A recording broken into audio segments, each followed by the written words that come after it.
Info Télévision, c'est votre télé. C'est la télévision du vivre ensemble, votre chaîne de proximité, 24 heures sur 24.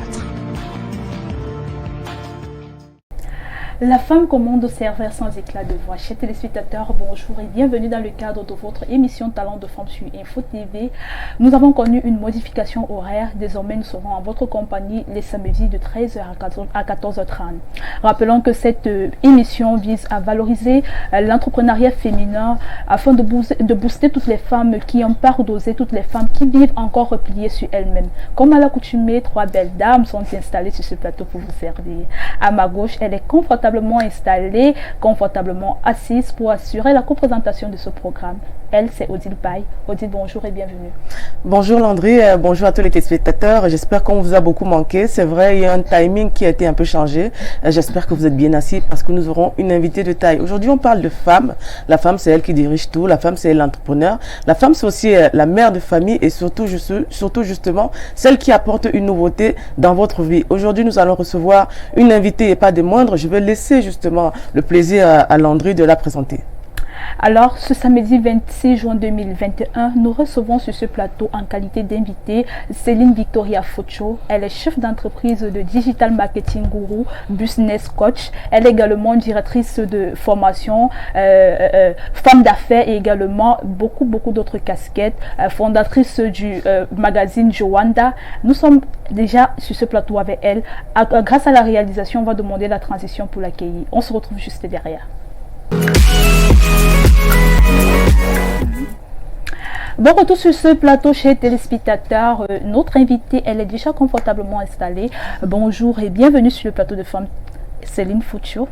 Bonjour Landry, bonjour Odile. Et merci de me recevoir d'ores et déjà. D'accord. Alors comment tu vas? Ça va très bien, ça va très bien. Moi j'ai envie de dire, dès lors qu'il y a la santé, je pense qu'on ne peut pas vraiment se plaindre, surtout de nos jours. Voilà, il faut relativiser tout problème qui existe. Donc voilà. Donc je peux dire que si je suis debout, c'est que tout va bien. Grâce à Dieu. C'est ce que nous implorons au quotidien, avoir la santé, avoir l'opportunité de s'exprimer, avoir l'opportunité de vivre avec nos miens, avec nos siens. Alors, si on doit parler de Céline, une présentation bref sur votre personne. Alors c'est toujours difficile de parler de soi. Hein. Donc bah oui. Directrice et fondatrice de Joanda & Co, qui est donc une entreprise camerounaise, un groupe média sur Internet, parce que c'est un peu le cheval de bataille que j'ai choisi il y a bientôt 10 ans. Il y a un peu plus de 10 ans maintenant. Donc voilà, on édite effectivement le site joanda.com, qui est donc un site de tendance et de divertissement, créé en 2010 déjà. Donc voilà, entre autres sites, Mami Ouna qui est un site pour les mamans, Club Wadassi qui est un site lifestyle et e-commerce, quoi d'autre, Joanda Academy qui est notre dernière plateforme, qui est une plateforme de e-learning. Voilà un petit peu. Alors d'où nous vient Céline Focho? Alors c'est-à-dire, parce que d'où je viens, c'est-à-dire préciser. De quelle région? Peut-être, on sait qu'elle est camerounaise. Peut-être d'autres se disent même qu'elle est peut-être française. Voilà, on va peut-être le surprendre en disant qu'elle est camerounaise. Je suis camerounaise, mais pas que, parce que c'est vrai que ma maman est métisse, donc je suis métissée. Je suis métissée franco-camerounaise, s'il faut être précise, de par mon papa qui est donc camerounais et par ma maman qui est métisse franco-camerounaise. D'accord. Voilà. Alors, 12 ans après, il faut dire que vous débutez dans l'entrepreneuriat féminin en 2009. Ouais. Voilà, en 2009. Et 12 ans après, que devient le groupe Wanda? Comment se porte Joanda & Co. Comme je disais, déjà, on existe depuis 10 ans. Donc ça, c'est déjà, je pense que ça a le mérite d'être souligné.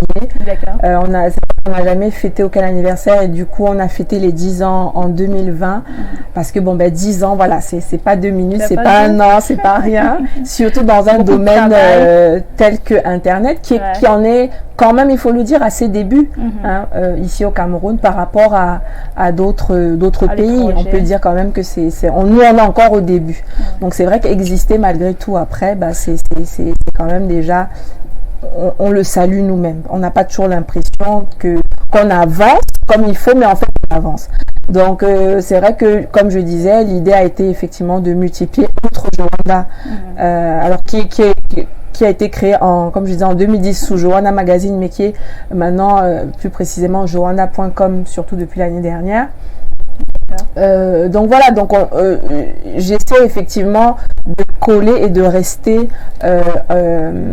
connecté à nos réalités, à nos besoins. Voilà, il faut savoir évoluer. C'est pour ça que est venu, comme je disais tout à l'heure, le site des mamans, parce que c'était né du fait que je trouvais qu'il n'y avait pas de site de référence un petit peu lié à la maternité, avec nos habitudes, traditions et autres africaines et camerounaises en particulier.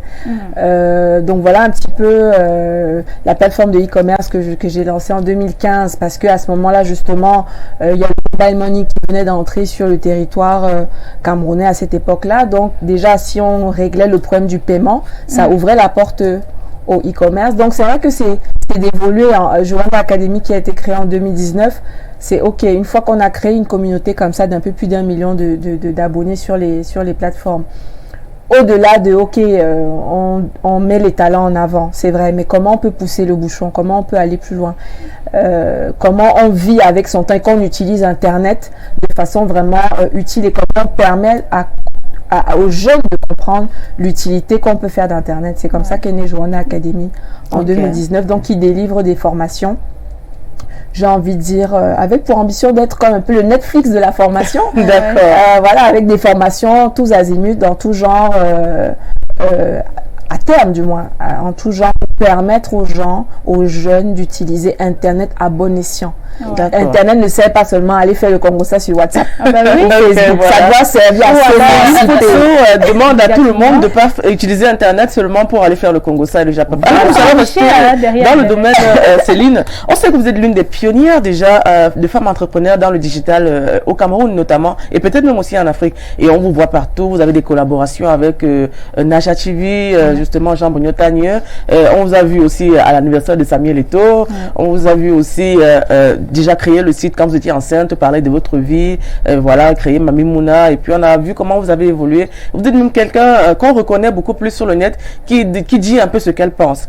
Alors aujourd'hui, est-ce que tu penses qu'avec tout ce travail abattu depuis près de 15 ans, parce que ce n'est même pas seulement 12 ans, depuis près de 15 ans, tu as quand même un retour assez conséquent de la femme entrepreneur, la femme dans le digital aujourd'hui? Alors un retour, c'est-à-dire un retour positif quelque part aussi. Est-ce que ton espace, tu as impacté déjà ton environnement? Est-ce que beaucoup de femmes disent voilà, je veux être comme Céline Fosso, est-ce que je veux aussi créer des entreprises? Est-ce que tu penses que avec les actions que tu as eu à mener, ça a impacté sur la vie de certaines femmes surtout? Oui, vraiment. Je pense que même si au départ, parfois quand on fait les choses, on les fait effectivement de façon très spontanée. Et c'est vrai que quand je crée Joanna, j'imaginais évidemment pas ce que je me rendais même pas compte de la puissance d'Internet, même à l'époque, il faut le dire. Je me rendais même pas compte que au fil du temps, au fil des années, on pouvait impacter autant.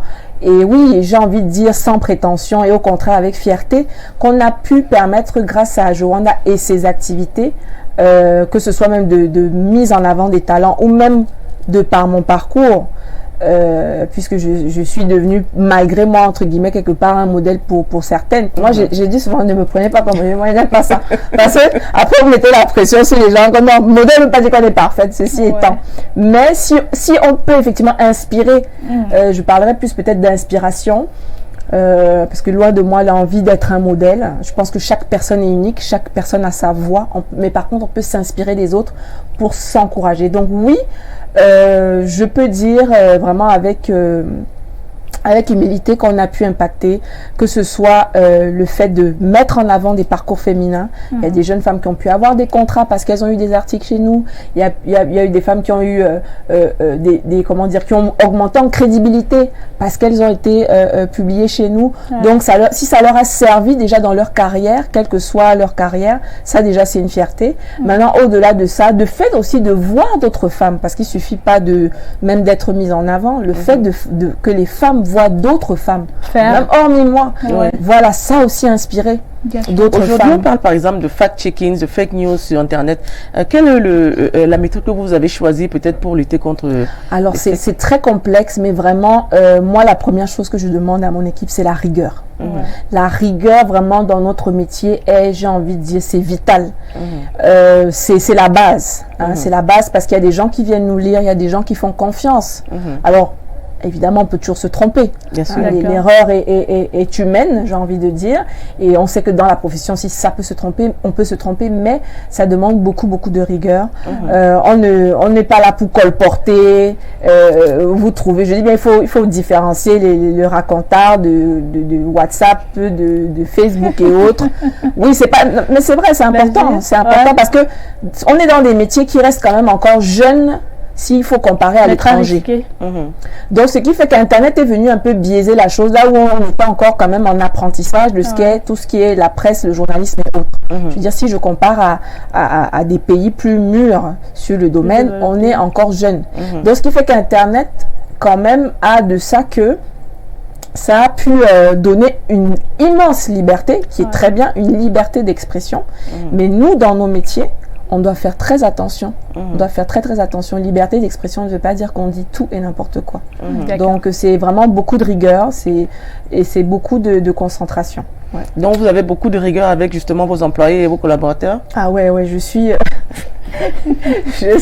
On saura davantage grâce aux vidéos tout à l'heure, parce qu'on a eu l'occasion de visionner la prochaine.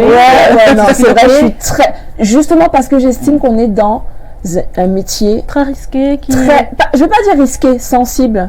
Sensible. Hein, il y a des gens qui nous font confiance. Donc il y a des gens qui vont prendre pour argent comptant ce qu'on va leur dire ou écrire. Donc c'est à prendre en considération. Et aussi le fait qu'on mette en avant des talents. Il y a des fois, j'ai eu parfois à faire des réprimandes à des collaborateurs, peut-être sur le retard d'une publication, alors que peut-être un jeune compte sur ça. J'ai dit qu'il faut se rendre compte de l'impact qu'on a justement. Il y a un jeune pour qui ça peut cet article peut changer la vie. Donc à ne pas prendre à la légère. Donc oui, je suis très très rigoureuse. Vous êtes diplômée de l'école supérieure de management de Nice. Alors pourquoi avoir choisi de rentrer au Cameroun? Parce qu'on sait, beaucoup ont peur de rentrer. Beaucoup de jeunes filles qui s'en vont faire les études à l'étranger se disent, bon voilà, ici c'est le paradis, je veux rentrer faire au Cameroun. Mais vous n'avez pas eu peur de rentrer. Vous êtes revenu en 2019, en 2009, autant pour moi. Voilà. Vous vous êtes lancé dans l'entrepreneuriat. Pourquoi avoir choisi de rentrer? Ça pouvait se faire étant là-bas. Oui, franchement, et pour dire, j'avais vraiment le choix. C'est un choix. Je n'étais pas dos au mur. J'avais le choix. Donc, c'est quelque chose que à l'époque, lorsque je lance mon entreprise, que je ne sais pas qui va prendre cette ampleur, je suis déjà en poste. Hein, donc, c'est quelque chose que je lance à côté, comme on dit. Mais j'étais en CDI. J'avais un très bon poste dans une boîte de haute joaillerie. J'étais en CDI. J'avais une Audi comme voiture de fonction. Franchement, j'étais pas à plaindre. Mais donc ça déjà c'est quand je me lance plus comment dire, de façon plus sérieuse dans mon entreprise, dans Jowanda, dans cette aventure comme j'appelle. Mais c'est vrai que rentrer pour moi, ça s'est fait graduellement. C'est un coup je venais, je repartais. Mais ce qui est sûr, c'est qu'à un moment donné, il m'a semblé évident que si on parlait d'Afrique, si on voulait parler et montrer ce que l'Afrique fait de bien, la légitimité ne viendrait que si on est sur place. Voilà. On ne peut pas aller encore, il fallait qu'on soit à la source, j'ai envie de dire, au cœur des choses, pour sentir le pouls, pour être une sorte de véhicule qui va dire au monde, voilà qui sont les Africains, voilà ce qu'ils pensent, voilà comment la jeunesse fonctionne, etc. Et surtout dire aux Africains eux-mêmes, parce que j'ai toujours dit, personne n'a envie de rentrer dans un endroit dont il se fait une idée négative. Personne n'est maso à la base. Donc, mais il y avait quand même des choses qui vous attiraient ici au Cameroun. Le fait de montrer ce que j'avais vu de positif en fait. Parce que moi j'ai lancé ma boîte, j'étais encore en France. Donc le fait de venir, déjà de découvrir, on fouillait beaucoup pour trouver des choses. C'était pas comme aujourd'hui, parce que les gens n'étaient pas sur les réseaux, les gens n'étaient pas sur Internet. Donc le moment où je rentre, c'est parce qu'il faut aller fouiller les personnes. Il faut aller à la rencontre, il faut aller filmer les endroits, il faut montrer ça. Donc c'était évident à ce moment-là qu'être sur place. Si vous voulez dire que vous parlez, vous êtes un média qui parle des Africains, qui parle aux Africains, il faut être sur place, il faut être à la source. Donc déjà, c'était évident. Et ça a changé aussi la nature, j'ai envie de dire, ça a peaufiné, ça a affiné le positionnement du média qui forcément avait un positionnement d'une manière, mais qui a affiné, ça a épousé beaucoup plus la culture. Aujourd'hui, vous êtes business coach. Ça veut dire quoi, business coach? Alors, c'est une des casquettes aussi que je porte. C'est effectivement, je pense que, comment dire, dans la vie, il faut savoir partager. C'est d'abord l'amour même du partage qui fait aussi que je crée Joanna. Parce qu'au fond, qu'est-ce qui m'avait même demandé quelque chose? Qui m'avait même demandé quelque chose? Personne ne m'a rien demandé. Et moi, voilà. Mais une sorte je me suis mise comme une sorte d'impératif, comme une sorte de devoir de montrer ces choses-là, de les partager en fait. C'est un peu la mission que je me suis auto-donnée. Et donc, ce qui fait que dans cette même veine, parce que ça fait aussi partie de ma personnalité, je pense que si on dit qu'on a envie que notre pays ou notre continent se développe, on ne va pas être seul à le développer. On ne peut pas être 5, 10 à le développer, on doit être des milliers, pour ne pas dire des millions. Alors vous créez des conférences des fois, vous avez des conférences que vous organisez, des ateliers? Pas encore, pour le moment c'est vraiment en ligne. Pour le moment je peux accompagner certains entrepreneurs dans la concrétisation de leur projet. Alors tout est en ligne, ça veut dire que on va essentiellement communiquer sur Internet, donc via Internet. Ça, c'est d'une part. Ça, c'est vraiment pour le côté un peu coaching. Donc, tout se fait essentiellement. Je dis, Internet est un outil formidable. On n'a même pas besoin de se voir en face, en chair et en os. Donc, on peut utiliser et accompagner éventuellement des entrepreneurs qui sont, j'ai envie de dire, dans le monde entier, mais qui peut-être même justement ont envie parfois peut-être de rentrer et qui ont peut-être un peu peur ou ne savent pas par quel bout commencer, etc. Ou même se lancer tout court ou se lancer dans l'entrepreneuriat digital. Donc, ça, c'est, moi, j'utilise essentiellement le premier outil qui est le mien, c'est le digital. Donc il est sans frontières, il n'a pas de limite. Voilà. Donc, vous êtes également architecte événementiel. Oui, alors bon, dans une précédente vie. je voudrais demander comment se porte l'événementiel au Cameroun. Qu'est-ce que vous pensez de est-ce que je ne sais pas si je suis la bonne personne à qui demander parce que je ne sors pas beaucoup ces derniers temps. Mais en tout cas, une chose est sûre, c'est qu'il s'est beaucoup dynamisé par rapport à plus ou moins quand je rentrais. Parce que je sortais beaucoup plus au début quand je venais de rentrer parce que forcément, je venais de rentrer, il fallait que je me constitue. On dit toujours que oui, le réseau, ça se donne. Non, ça se donne pas. Je me suis constitué mes relations. Je suis allée vers les gens. J'étais nouvelle, entre guillemets, ici dans le milieu professionnel. Donc, je suis allée vers les gens. J'ai fait beaucoup d'événements. Je suis vraiment allée à la rencontre des personnes pour me créer un réseau, c'est-à-dire pour faire des connaissances, des rencontres. Donc, effectivement, je trouve que ça a beaucoup évolué par rapport à avant. Sans doute en plus grâce à Internet qui permet maintenant à ce que les gens puissent faire leurs événements et compter sur Internet pour convier les gens, là où peut-être que c'était plus compliqué quand il fallait seulement passer par la télé ou par la radio pour ceux qui démarraient. Donc ça permet peut-être aux jeunes aussi de s'aventurer davantage dans ces domaines-là. Oui, donc sur la partie événementielle, c'est vrai que c'était un petit peu au début. J'aimais bien concevoir des événements, surtout ça, concevoir les événements et voir les gens en profiter. D'accord. Mais aujourd'hui, on a une diaspora quelque peu complexe parce que on parle aujourd'hui, je ne sais pas si vous faites de la politique, mais je suppose aussi des fois. Je ne fais pas de politique, je m'intéresse plus ou moins à la politique, plus ou moins. Mais on parle d'une diaspora quelque peu un peu complexe qui font des casses déjà, qui ne sont pas d'accord avec l'option gouvernementale. Et on a une diaspora qui revient au Cameroun pour reconstruire, amener de leur expertise. Là, par exemple, dans quelques jours, il y aura le Cameroun Digital Boss. Je ne sais pas si vous avez entendu parler de ça. Donc, c'est une diaspora des États-Unis, du Canada, un peu de France, de Belgique, qui se sont rencontrés. Ils ont dit, voilà, nous allons rentrer au Cameroun. Et grâce au digital, nous allons apprendre déjà aux Camerounais sur place à comment utiliser le digital, le e-learning, entre autres, le e-commerce. Aujourd'hui, que peux-tu dire face à cette diaspora qui veut rentrer? Quel est ton avis face à cette diaspora qui veut rentrer au Cameroun et essayer de donner leur expertise? Alors c'est marrant parce que justement la dernière émission de Naya Talk Show, justement la dernière là qui est sortie mercredi, c'était justement sur le retour au pays. Je dis encore une fois et je le martèlerai jamais assez, l'Afrique et le Cameroun en particulier ne se construira pas sans la diaspora. C'est-à-dire que l'Afrique a besoin de tous ses enfants. Vous n'avez pas une mère, ne dit pas que non, toi l'enfant qui reste à la maison, tu es meilleur que l'enfant qui est parti. Non. Donc, c'est un peu la même chose. Donc, parce que c'est un enrichissement. C'est comme quand vous voyagez, quand vous allez même, ne serait-ce que vous sortez même de votre région, vous allez voir quelque chose à côté. Je dis même en restant au Cameroun, vous êtes enrichi de quelque chose que vous allez peut-être apporter dans votre région d'origine ou votre ville d'origine. Donc, j'encourage et je suis très contente parce que c'est quelque chose, c'est un phénomène qui prend de l'ampleur. Et j'ai envie de dire une diaspora qui parfois n'est même pas née ici. Hein. Une diaspora parfois qui n'a même pas grandi ici. C'est là où je trouve c'est magnifique. Parce que il faut bien que, et je crois parce que c'est une diaspora qui est en train de se rendre compte que on leur a, comment on dit, bon, on leur a menti ou eux-mêmes se sont fait des idées, ou on a encouragé des idées sur cet Eldorado qui n'est pas la panacée.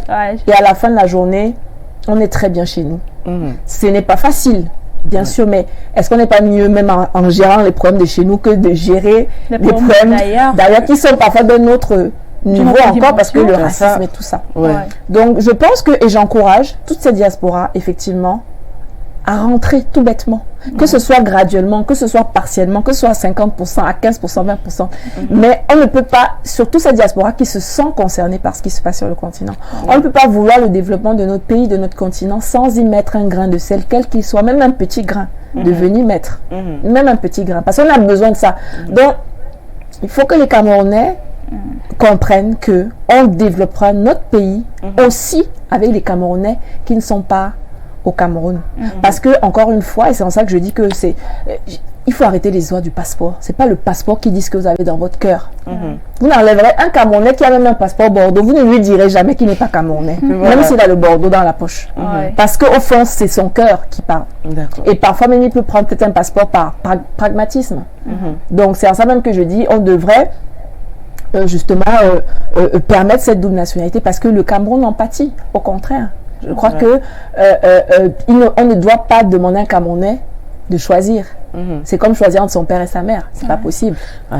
Voilà, donc j'encourage vraiment la diaspora à se mobiliser, quelle que soit la manière, même si c'est 5%, 10%, de venir, même si c'est quelqu'un qui se dit, tiens, une fois par an, je viens faire un petit séminaire, je viens faire, peu importe, tous les savoirs, toutes les connaissances, on en aura besoin. Les jeunes qui sont ici, à défaut même de partir, aller voir eux-mêmes, peuvent au moins déjà bénéficier des enseignements que peuvent leur apporter leurs frères et sœurs qui, eux, sont partis. Donc, j'encourage. Ok. Vous êtes également femme d'affaires. Est-ce que, au cours de vos affaires avec des personnes, des collaborateurs avec qui vous avez des échanges de services, vous n'êtes pas senti parfois frustrée tout simplement parce que vous êtes une femme? Est-ce que vous n'avez pas parfois reçu certaines conditions, des répressions parce que vous êtes une femme?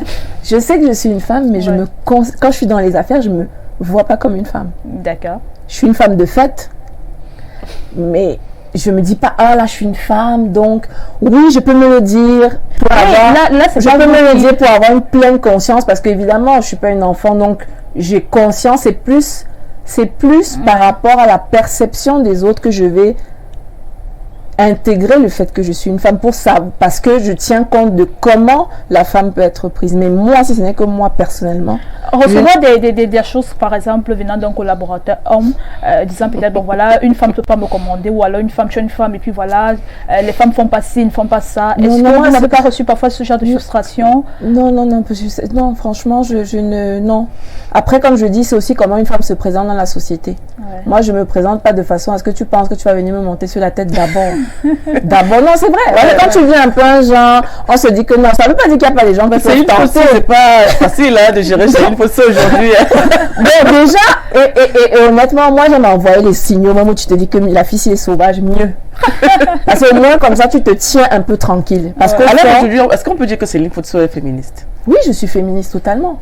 Je l'ai même découvert que bien plus tard, mais bien sûr. Et je pense que tout le monde devrait être féministe. Il faut arrêter cette misconception qu'on fait du féminisme. Le féminisme, c'est tout simplement des revendications de l'égalité en droit.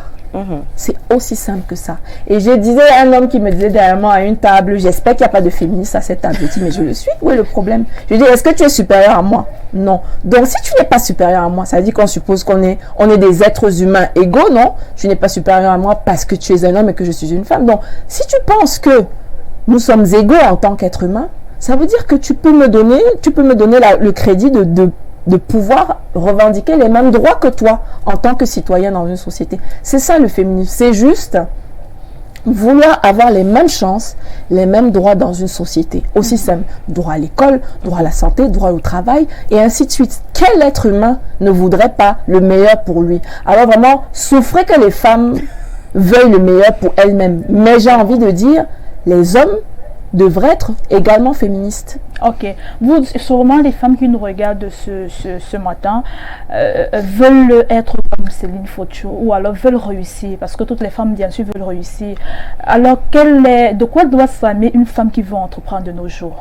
Alors, vu que vous êtes une jeune femme qui s'est lancée dans l'entrepreneuriat. Alors déjà, j'aurais pas la prétention de dire être comme moi, parce qu'encore une fois, chaque être humain est unique. D'accord. Et chaque être humain doit savoir qu'il est unique sur cette terre. Et c'est pour ça que je dis toujours, tenez compte du fait que peut-être vous serez la seule personne sur la planète entière à développer ou à créer quelque chose d'unique. Il faut se le dire. Oui, il faut. C'est pas de la prétention. C'est parce que chaque être humain est unique et différent. Donc oui, il n'y a que parfois, il faut se dire que peut-être que ah oui, ce n'est que moi qui aura eu qui aurait pu avoir cette idée-là. Par exemple, c'est pas de la prétention. Donc déjà, c'est pas être comme moi, mais comme je dis, je préfère parler un peu comme de dire voilà peut-être une inspiration. Ah ouais. Donc, mais il faut s'armer déjà de courage, parce que comme on est dans une société qui malheureusement a ses travers. Et justement, en tant que société camerounaise, on a encore du travail quant à justement la place qu'on réserve aux femmes, justement.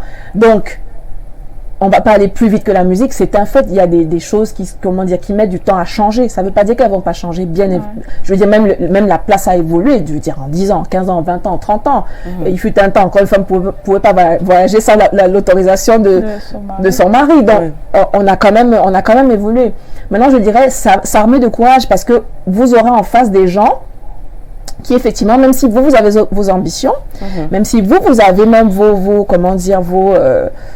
idées, ça vous demandera du courage de pouvoir les affirmer et d'y tenir face à quel que soit ce que vous aurez, ou quelque obstacle que vous aurez qui se dressera devant vous, que ce soit des obstacles, j'ai envie de dire,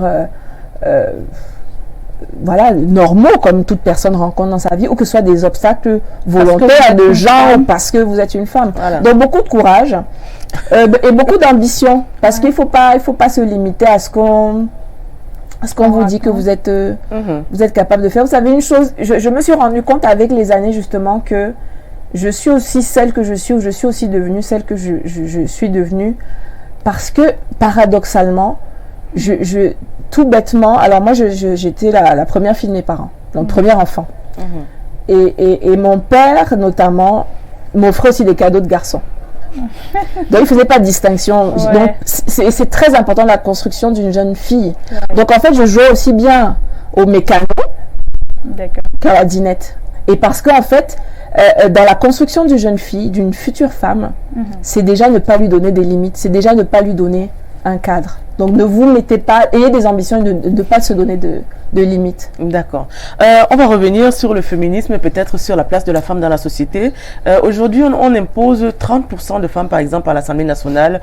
Il y a eu la conférence de Beijing où on a dit, voilà, il faudrait que les femmes aient aussi leur place dans l'administration, entre autres, puis dans la société. Est-ce que pour vous, selon vous, c'est respecté, ou bien ce n'est pas quelque part aussi une limite d'avoir seulement 30% au lieu de faire peut-être cette égalité 50-50? Ben, écoute, moi je dis, déjà c'est une très bonne chose. S'il faut en passer par les quotas, s'il faut en passer par les quotas qui sont en fait pour une question pour donner un minimum. On a 30%, ça ne veut pas dire qu'on est obligé de caler à 30%. Voilà. Mais si on est obligé de passer par des quotas pour, en guillemets, imposer, ben faisons-le. Il n'y a pas j'ai envie de dire, il n'y a pas de mal à ça. S'il faut passer par des règles pour imposer dans la société la place de la femme, j'ai envie de dire, commençons comme on peut. Maintenant, oui, ce sera jamais assez. Maintenant, qui pourra dire, je ne vais pas parler en termes de pourcentage. L'égalité ne veut pas forcément dire qu'à tout instant, ça doit être 50-50. Pas forcément. Maintenant, ce qu'on cherche dans une société, c'est à représenter de façon égalitaire. Donc, ça ne veut pas forcément dire que... Donc, permettre d'avoir les meilleurs profils féminins, c'est ça? Comment? Permettre d'avoir les meilleurs profils féminins? D'avoir les meilleurs profils féminins, mais comme je dis, être une société égalitaire ne veut pas forcément dire que à tout instant, Vous allez être à 50% dans ne serait-ce que l'administration. Parce que si on a voulu que peut-être, tiens, à ce poste-là, c'est un homme peut-être qui à cet instant T, c'est un homme peut-être qui avait la qualification, il vaut mieux qu'on mette un homme parce qu'il est qualifié, au lieu qu'on mette une femme alors qu'il n'y a peut-être pas à ce moment-là de... Pour faire plaire. Voilà, non, là je suis pas... C'est au contraire, ça dévalorise le talent de la femme. Peut-être que dans 3 mois, 6 mois, 1 an, il y aura un profil qui sera libre pour ce poste-là. Voilà, mais ce n'est pas la pitié, hein, on ne doit pas nous, c'est pas la, comment dire, on ne quémande pas. On veut qu'il y ait des femmes, mais on veut que ce soit des femmes qualifiées. Mais il y a des hommes qui aiment les femmes soumises. Qu'entendez-vous pas? Peut-être je n'aime pas ce mot-là. La soumission des femmes, je ne sais pas ce que ça veut. Honnêtement, je n'aime pas ce mot. Je ne sais pas ce que ça veut dire. Je n'aime pas ce mot. Après, j'avoue, mais depuis très jeune, hein, on me traitait d'insolente. Parce que je ne voilà. Peut-être que j'avais un peu trop intégré la notion de démocratie. En France, ni pute ni soumise, déjà à une certaine époque. Oui, je pense que les gens aiment bien prendre après des labels un peu extrémistes pour exprimer quelque chose d'assez simple. Se soumettre à quoi, par quoi, pour qui, pour quand, par rapport à quoi? Se soumettre. On parle de culture, et pourquoi les hommes ne se soumettent pas de religion? La femme peut-être doit être soumise à son mari. Dans l'homme aussi alors. L'homme en fait c'est le chef de famille selon certaines tribus, religions. Mais dans les faits, les familles monoparentales sont essentiellement faites des hommes ou des femmes? Dans les faits, qui assume plus le rôle de chef de famille dans nos familles? Il faut parler. Les femmes, il faut parler. C'est elles qui s'occupent des enfants, c'est elles qui s'occupent du mari, c'est elles qui s'occupent de toute la famille. Mais malheureusement, ça n'a pas des enfants au Cameroun. Là où l'homme se trouve, on dit voilà, on ne peut pas voir la femme. Comment? Malheureusement, dans certaines cultures, là où l'homme se trouve, on dit on ne peut pas voir la femme. Vous savez, en tant que société, moi, je ne veux pas jeter la pierre aux gens qui ont leurs convictions et leur éducation et leur culture dans comment ils ont été élevés. J'estime que je ne vais même pas les juger en tant que tels parce que j'estime que la société a évolué. Maintenant qu'on ne m'impose pas aussi, voilà, si je ne te condamne pas, ne me condamne pas aussi à penser comme je pense. C'est-à-dire que si je permets à quelqu'un ok, je respecte que tu es né et tu as grandi dans cette manière, mais respecte qu'en face, il y a d'autres manières de fonctionner. Donc je dis, moi personnellement, le terme soumission, j'ai un souci avec ça. Si c'est se soumettre à la loi, oui, mais j'ai envie de dire, nous sommes donc tous soumis. Non, homme comme femme, nous sommes, il n'y a pas de... Mais dans la loi, techniquement, selon les textes en tout cas, il n'y a pas une loi qui doit être plus respectée par les femmes que par... La loi n'a pas de sexe, hein, si on peut dire ça comme ça, officiellement. D'accord. Donc, soumission à la loi, oui. Vraiment, le reste, là, soumission à l'autorité, peut-être dans une entreprise, oui, mais c'est encore une fois... Il y a égalité à ce niveau-là. Merci Céline. Aujourd'hui, nous sommes bien à Talent de femmes. Les femmes s'expriment ici aujourd'hui. Bon, nous allons prendre une actualité récente. Là, nous avons une sortie du ministre il y a quelques jours face à justement une déflagration de photos, d'images, de vidéos quelque peu obscènes. Quel est le regard que vous portez quelque peu obscène. Quel est le regard que vous portez face à cette sortie justement déjà qui implique un journaliste très connu? Déjà, pour ne pas le citer, déjà je condamne, bien évidemment, je le regrette, je trouve ça triste. Mais je trouve ça triste pour notre société parce qu'en fait, c'est le reflet de notre miroir qu'on a face à nous aujourd'hui. Il faut dire ce qui est. C'est-à-dire que c'est des choses qui sont malheureusement faites depuis en douce. C'est un secret de polichinelle, ces choses-là, il faut dire ce qui est. Et j'ai envie de dire qu'il faut que c'est l'occasion pour nous en tant que société, hommes comme femmes, de nous regarder dans le miroir et de voir qui est à, comment dire ça, qui a pointé du doigt en tant que citoyen. Donc, je suis très contente que Madame la ministre ait parlé parce que c'est une femme. Et à la fin de la journée... Et Madame Marie-Thérèse Amélia Ondoa, voilà, c'est une femme. Donc... charité bien ordonnée commence par soi-même. Ça veut dire que ce sont les femmes qui pourront d'abord se défendre et qui pourront d'abord, prêcher pour leur paroisse. Voilà. Au-delà du bon exemple, je dis même déjà quand nous sommes attaqués, quand nous sommes abusés, quand nous sommes agressés, on ne sera jamais déjà mieux défendu que par les femmes, parce qu'une femme saura ce que cette femme-là peut être en train de traverser. Il n'y a pas une femme qui puisse pas me dire qu'elle ne peut pas comprendre en tant que femme ce que ça peut faire d'avoir ce genre de mésaventures en tant que femme. Un homme, vous voyez que quand il y a des choses comme ça qui sortent sur les hommes, hein, j'ai vu derrière, il y a des choses, ils se pavanent, hein, les hommes ils se pavanent, ils se vantent, mais une femme ne peut pas se vanter. Sa dignité, oui. Alors, en tant qu'influenceuse, en tant que pionnière du digital et influenceuse également, quel est le regard que vous portez justement sur ces mouvements qui se passent dans les réseaux sociaux? Alors, à quel niveau? C'est-à-dire les mouvements... comme ces vidéos qu'on observe sur les réseaux sociaux de nos jours. Les dérapages. Voilà, les dérapages. Maintenant, de nos jours, les sociaux. réseaux sociaux sont utilisés à tort et à travers pour des choses malsaines, pour des choses peut-être qui ne valorisent pas la femme, qui ne valorisent pas même l'homme également. Les réseaux sociaux ne sont encore une fois que le reflet de notre société. On dit bien sociaux, hein, réseaux sociaux. Sociaux, c'est de la société. Oui. Ce n'est que le reflet de notre société. Aussi simple que ça. Les choses qui se passaient avant les réseaux sociaux, il n'y a rien de nouveau dans ça là. J'ai envie de dire la bonne chose, c'est que les réseaux sociaux révèlent au monde entier. Ayons tous honte ensemble. Non, mais c'est ça, parce que quand c'est chuchoté, mais est-ce que c'est d'aujourd'hui que ces choses, malheureusement. Donc peut-être qu'aujourd'hui, grâce aux réseaux sociaux, on va pouvoir affronter certains problèmes que rencontre notre société et se dire en face que ça ne donne pas. Qu'on donne en tant que société. Non, c'est vrai. Donc je crois qu'au contraire, les réseaux sociaux sont révélateurs, ne sont que le miroir de ce qui se fait malheureusement depuis trop longtemps. Maintenant, il nous est mis, on est devant le fait accompli que, ok, voilà ça. On fait d'un quoi, nous tous, on se regarde, qu'est-ce qu'on fait? Parce que quand c'est vous, à l'époque, vous lisez peut-être votre journal, vous êtes là, vous entendez que ça reste à votre niveau, à l'époque, le papier. Maintenant que c'est nous tous, on est là, on se regarde tous, on se regarde, se regarder, on dit, ok, en tant que société, qu'est-ce qu'on a à faire? Et j'ai envie de dire, l'avantage de ça, c'est que ça, si ça peut libérer la parole, parce que je dis encore une fois, il faut que les jeunes filles, non seulement parlent, les jeunes femmes parlent, et qu'elles sachent ce qui n'est pas bien. Parce qu'on est arrivé dans une société où malheureusement, peut-être certains exemples vont leur faire penser que c'est normal. Des filles qui ont grandi avec des scandales à gauche, à droite, ou bien sans même que ça arrive au niveau de scandale, mais des histoires, des bruits de couloir normaux, tel machin. Et elles grandissent dans cette normalité qui est totalement anormale et que nous, adultes, savons que c'est anormal. Donc, ce qui fait que je pense que les réseaux sociaux sont plutôt révélateurs. Ça nous donne l'occasion d'évoluer en tant que société. Et je dis encore une fois, parce que vous parlez de soumission, si c'est pour être soumise à ça là, non, parce que on parle de soumission dans la société, c'est pour se soumettre à ça. Je dis non, ça arrange bien la société que la femme soit soumise. Si c'est pour se soumettre à ça, je dis non, soyons insoumises. Soyons insoumises. Et si c'est pour subir des agressions, subir le harcèlement, si c'est pour ça là que vous voyez qu'on soit soumise, je dis non. Oui, il y a eu des polémiques aussi suite à la sortie de Madame le ministre. On disait, voilà, Madame le ministre ne peut sortir que quand c'est une histoire de mœurs. Il y a eu, par exemple, la décapitation de Florence Ayafor qui a fait grand bruit. Il y a des femmes violées dans le Nozo.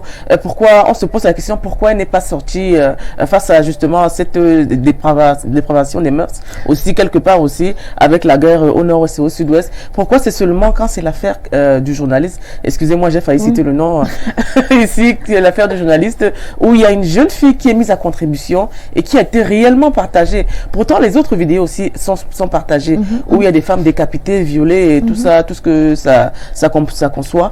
Selon vous, Céline Fotso, est-ce que vous pensez que Madame le ministre fait une sortie seulement quand elle se rend compte que peut-être de la gravité des faits face au partage, et puis les blogueuses aussi, parce qu'il y a beaucoup de blogueuses qui sont sorties, qui ont décrié ce fait et qui ont décidé de ne plus faire, d'avoir ce genre de partage d'images salissantes de la femme. Est-ce que pour vous, la ministre, elle vient un peu en retard?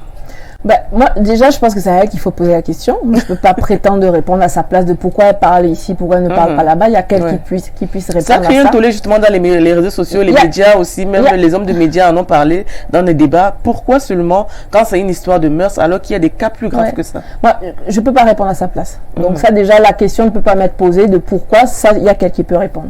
Maintenant, comme je dis, pour ce qui est de ce type de fait-là, dans la mesure où si je m'adapte, si je regarde son ministère, qui est le ministère effectivement de la condition féminine, elle est en tout cas totalement en ligne droite avec ce sur quoi elle s'est exprimée. Maintenant, vous pourrez toujours trouver des raisons, des choses sur lesquelles elle ne s'exprime pas. Et on pourra toujours le regretter. Ça, c'est sûr. On pourra toujours, peut-être que cette fois-ci, peut-être qu'elle aura pris note, que peut-être qu'en tant que femme, les femmes aimeraient l'entendre davantage sur d'autres sujets qui concernent également les femmes. Je suppose qu'elle prendra note et que peut-être à l'avenir, elle se manifestera davantage.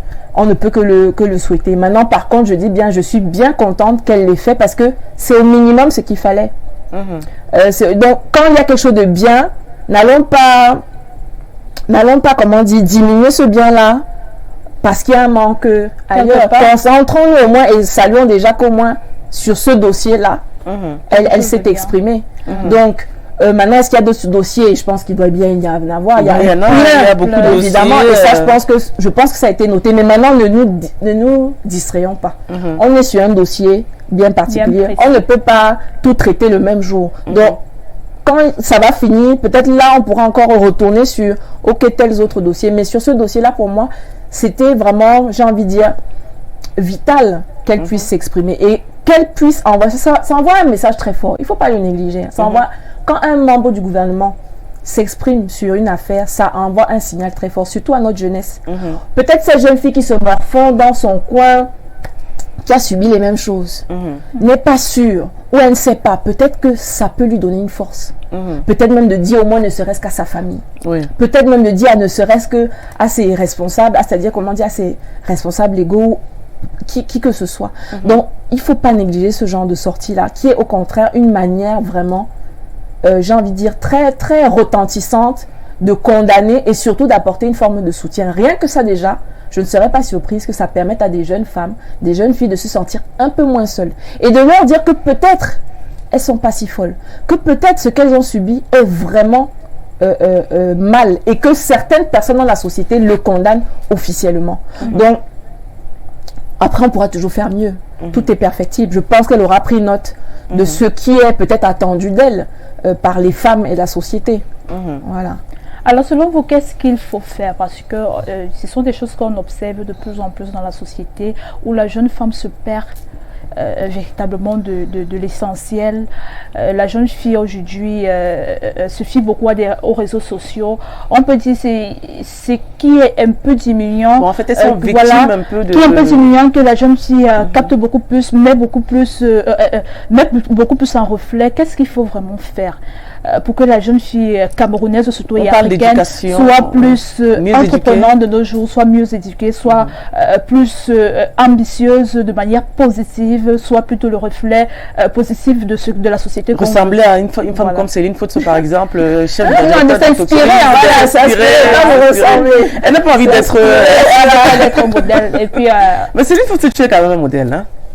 Je n'aurai jamais cette prétention. Voilà, moi, je pense encore une fois, si mon parcours peut inspirer, peut donner du courage. Ah ben moi, ça m'inspire. Hein. Moi, c'est déjà c'est une grande satisfaction et j'ai envie de dire, j'en suis honorée. Maintenant, alors, il faut le dire justement parce que quand on est jeune, on regarde ce qu'on fait autour de soi. Un jeune est très influençable. Très influençable parce qu'il est en construction. Il essaie de trouver sa route. Il essaie de savoir où est-ce qu'il va. Il va regarder autour de lui ce qu'il va faire, ce qu'il ne va pas faire. Il va regarder autour de lui ses parents. Ça commence par les parents. Il va regarder ses aînés.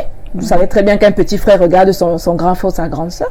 Parfois même on tape même sur les doigts de l'aîné pour dire que attention, n'entraîne pas ton petit frère. Parce qu'on sait qu'un cadet, un enfant, suit son aîné, suit celui qui est devant lui. Ceci étant donc dit, ça veut dire quoi? Ça veut dire que il n'y a pas assez de représentativité de la femme dans certaines positions. Car il est anormal que les buzz des femmes soient pour leur, comment dire, lorsqu'elles sont en situation de compromettante. Pourquoi il n'y a pas de buzz fulgurant quand les femmes ont des accomplissements? Pourquoi? Bon, je sais qu'en tant que société, on aime toujours les trucs qui sont un peu négatifs, c'est vrai. Mais vous n'aurez jamais autant et c'est pour ça vraiment je salue justement votre émission. Et elle porte si bien son nom, talent de femme, oui, parce que les femmes ont des talents. C'est peut-être que pour certains, ça peut leur paraître compliqué à comprendre, mais le titre est vraiment très bien trouvé. Donc, ce qui veut dire que déjà, ces jeunes filles ont besoin de voir de voir des femmes dans certaines positions, dans certaines situations, pour se dire, ah tiens, donc c'est faisable, donc c'est possible.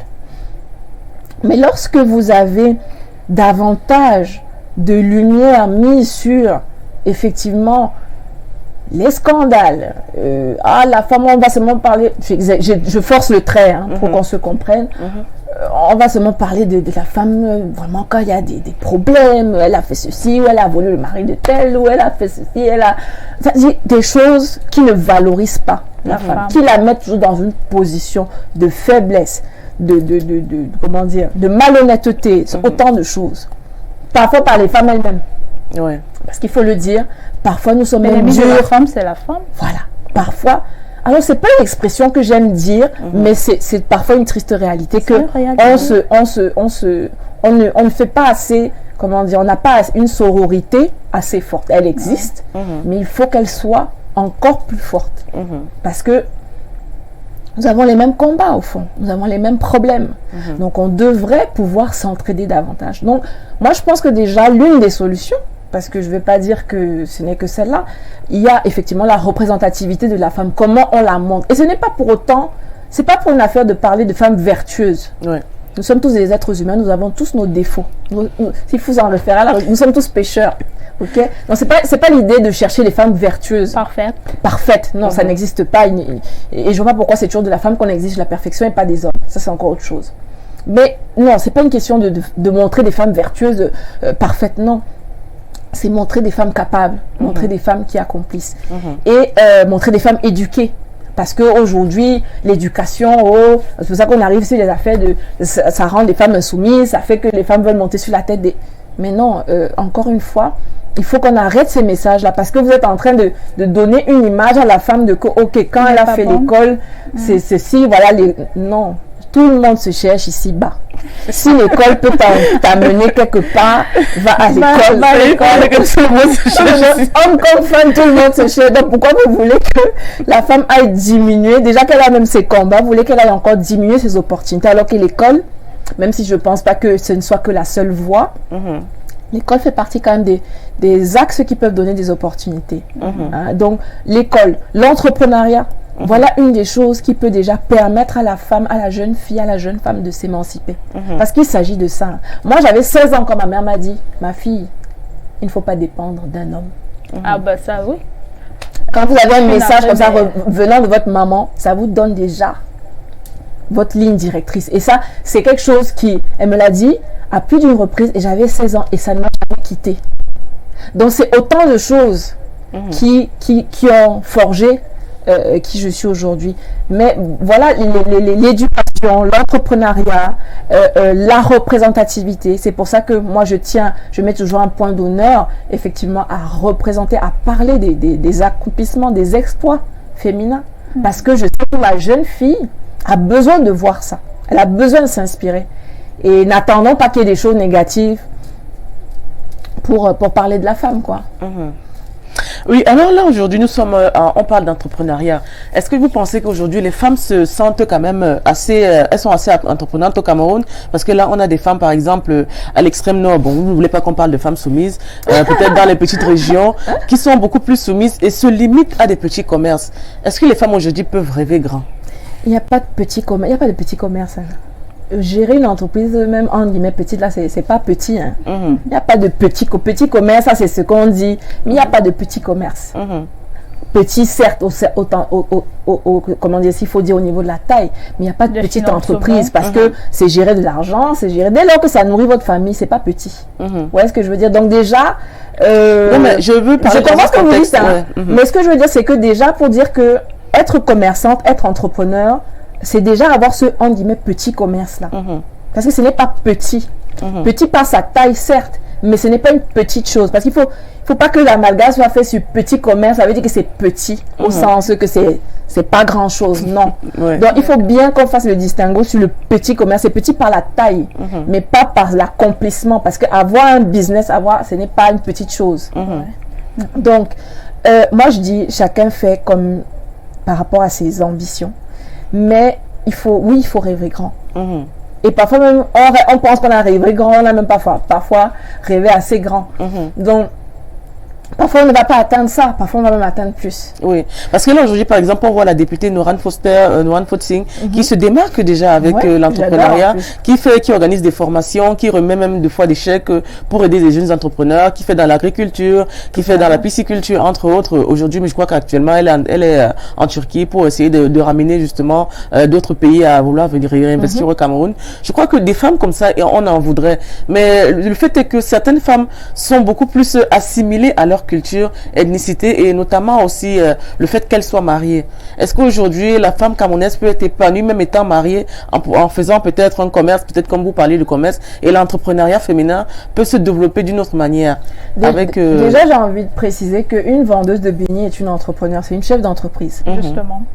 Une callboxeuse qui tient son callbox, c'est une chef d'entreprise. Oui. Une couturière est une chef d'entreprise. Voilà en quoi je dis qu'on ne valorise pas assez. L'entrepreneuriat féminin existe bel et bien et il est bien présent. C'est nous qui ne le valorisons pas assez comme tel. C'est nous qui ne le voyons pas comme tel. Vendeuse de beignets, vendeuse au marché, bayam salam, couturière, coiffeuse, c'est-à-dire qui a son propre salon. Ce sont des entrepreneurs.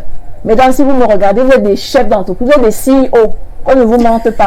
Vous êtes des CEO. Ce sont des entreprises qui nourrissent vos familles, Et qui contribuent même au développement de Jupiter. Mais bien sûr, au tissu économique de notre pays. Donc, ce sont des entrepreneurs.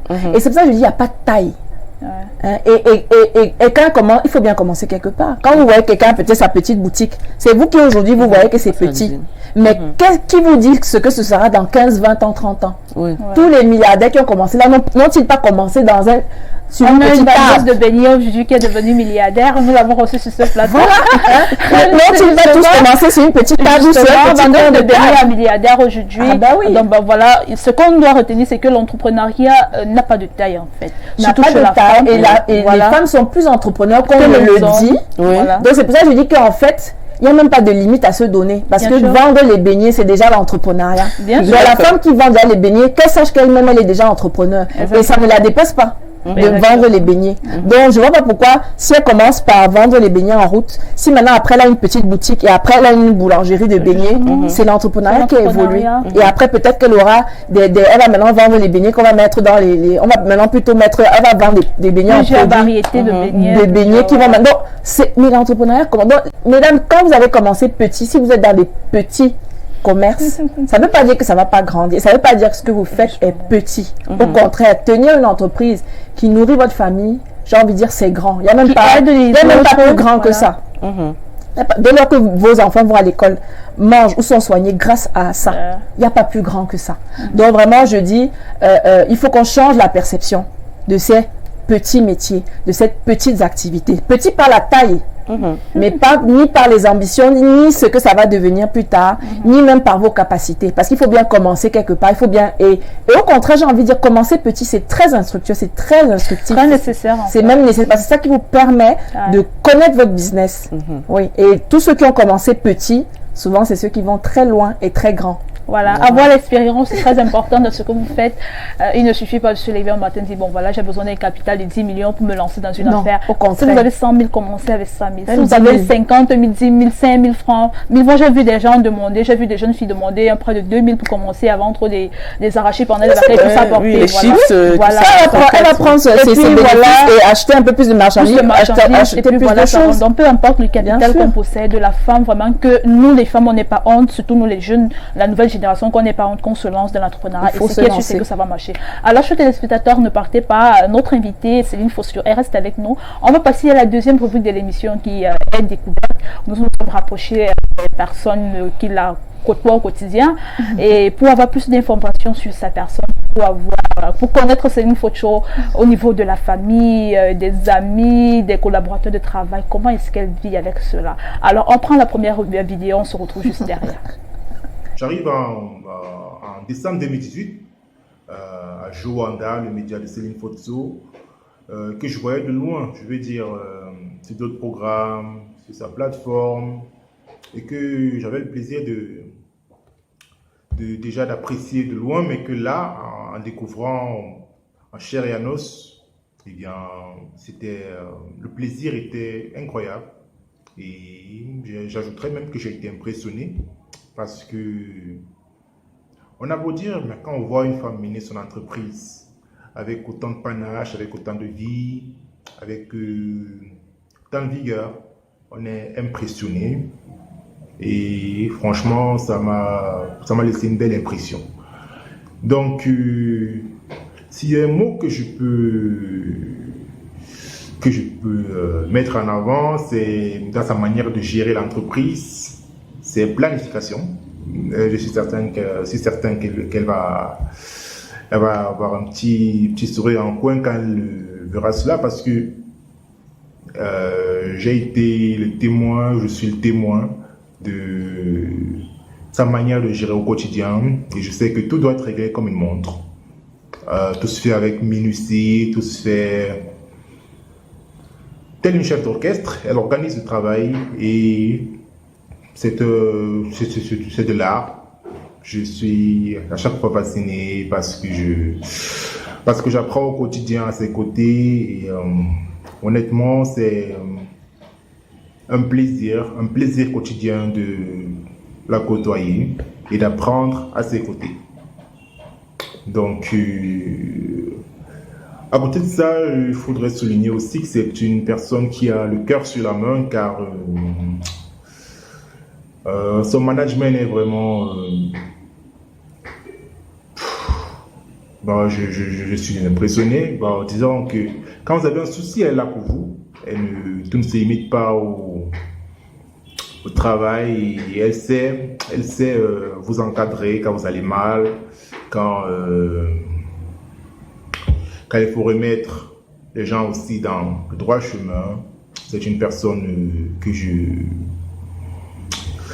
avec laquelle j'ai le plaisir